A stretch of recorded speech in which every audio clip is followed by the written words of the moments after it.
ഫഅലം അന്നഹു ലാ ഇലാഹ ഇല്ലല്ലാഹ്, അല്ലാഹുവല്ലാതെ ആരാധനക്ക് അർഹനില്ല എന്ന് നീ മനസ്സിലാക്കണം. സൂറത്ത് മുഹമ്മദ് 47-ാം അധ്യായം 19-ാമത്തെ വചനം.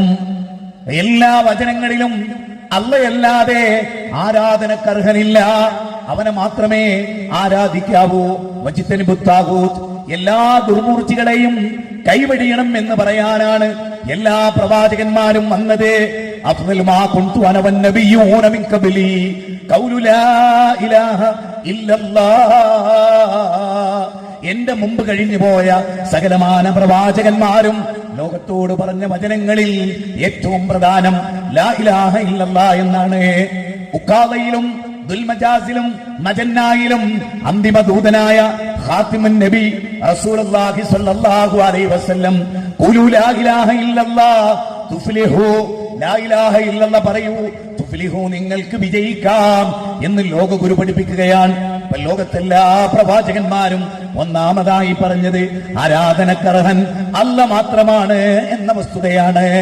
വഖാല റബ്ബുക്കും ഉദ്ഊനി അസ്തജിബ് ലക്കും, നിങ്ങളുടെ റബ്ബ് പറയുന്നു ഉദ്ഊനി അസ്തജിബ് ലക്കും, നിങ്ങൾ എന്നോട് ദുആ ചെയ്യണം. എന്നോട് ദുആ ചെയ്യാതെ കിബർ നടിക്കുന്നവർ ആരായിരുന്നാലും അവർ ജഹന്നമിലാണ് പ്രവേശിക്കുക. ഖുർആന്റെ 40-ാം അധ്യായം 60-ാമത്തെ വചനമാണ്. റസൂലുള്ളാഹി സ്വല്ലല്ലാഹു അലൈഹി വസല്ലം അദ്വാഹു വൽ ഇബാദ, അദ്വാഹു വൽ ഇബാദ, പ്രാർത്ഥന തന്നെയാണ് ആരാധന, പ്രാർത്ഥന തന്നെയാണ് ആരാധന. അല്ലാഹുവേ രക്ഷിക്കണേ എന്നല്ലാതെ മൊയ്തീൻ ശൈഖേ കാക്കണേ, ഇബ്രാഹിം നബിയെ രക്ഷിക്കണേ, യൂസുഫ് നബിയെ കുട്ടികളെ തരണേ, അതുപോലെ അയ്യൂബ് നബിയെ രോഗം മാറ്റണേ എന്നൊരു ദുആ അല്ലാഹുവിന്റെ ഖുർആനിലില്ല. വൈദാ സലക ഇബാദി അന്നി ഫഇന്നി ഖരീബുൻ ഉജീബു ദഅവത്തദ് ദാഇ ഇദാ ജആനി ഫല്യസ്തജീബൂ ലി വൽയുഅ്മിനൂ ബി ലഅല്ലഹും യർഷുദൂൻ.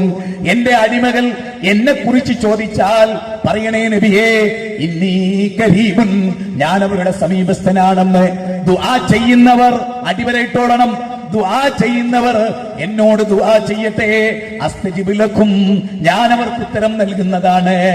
അല്ലാഹുവേ പരിശുദ്ധ കഅബാലയം പടുത്തുയർത്തിയപ്പോ പടച്ചവനെ റബ്ബനാ തഖബ്ബൽ മിന്നാ, ഞങ്ങളിൽ നിന്ന് കബൂൽ ചെയ്യണേ.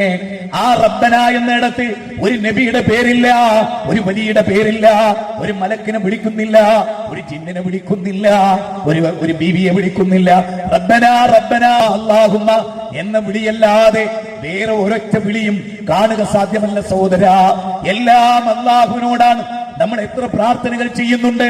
ടോയ്ലറ്റിൽ കയറുമ്പോ റബ്ബിനോട്, പള്ളിയിൽ കയറുമ്പോ റബ്ബിനോട്, പള്ളിയിൽ നിന്നിറങ്ങുമ്പോ റബ്ബിനോട്, ഭക്ഷണം കഴിക്കുമ്പോ റബ്ബിനോട്, ഭക്ഷണം കഴിച്ചാറും റബ്ബിനോട്, യാത്രക്കിടയിൽ റബ്ബിനോട്, യാത്ര പാതിയിലെത്തിയാൽ റബ്ബിനോട്, വീട് വിട്ടിറങ്ങുമ്പോ റബ്ബിനോട്, ഭാര്യാഭർത്തൃ ബന്ധത്തിൽ ഏർപ്പെടുമ്പോ റബ്ബിനോട്, എല്ലാം റബ്ബിനോടാണ്. ഖുൽ ഇന്നമാ അദൂ റബ്ബീ, പറയൂ നബിയേ, പ്രവാചക പറയൂ, ഞാൻ അമ്പിയാക്കളോട് ദുആ ചെയ്യില്ലെന്ന് പറയൂ, ഞാൻ ജിന്നിനെ വിളിക്കില്ലെന്ന് പറയൂ, ഞാൻ മലക്കിനെ വിളിക്കില്ലെന്ന് പറയൂ, ഞാനൊരു വലിയനെയും വിളിക്കില്ലെന്ന് പറയൂ, ഞാൻ എന്റെ റബ്ബിനെ അല്ലാതെ മറ്റൊരാളെ വിളിക്കില്ലെന്ന് പറയൂ.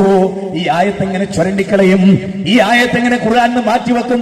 എന്തിനധികം ഖുൽ അഊദു ബിറബ്ബിന്നാസ് മലിക്കിന്നാസ്, ഖുൽ അഊദു ബിറബ്ബിൽ ഫലക്, എല്ലാം റബ്ബിനോടല്ലേ. 113-ാം അധ്യായം റബ്ബിനോടല്ലേ, 114 റബ്ബിനോടല്ലേ, 112 റബ്ബിന്റെ കാര്യമല്ലേ, അവനെ മാത്രം വിളിക്കണമെന്നല്ലേ. ജീവിതത്തിൽ ഏതെങ്കിലും ഒരു ദുആ അല്ലാത്തവരോടുണ്ടോ? പരിശോധിക്ക്. മക്കളെ പഠിപ്പിക്കുന്നത് റബ്ബിനോട് ദുആ ചെയ്യാനല്ലേ. നമുക്ക് മാത്രം മൊയ്തീൻ ശൈഖേ രക്ഷിക്കണേ എവിടുന്ന് കിട്ടി? എവിടുന്ന് കിട്ടി? ഖുർആനിലുണ്ടോ? അതാണ് ചോദ്യം. തെളിവാ ചോദിക്കുന്നത്, ദേഷ്യം പിടിച്ചിട്ട് കാര്യമില്ല.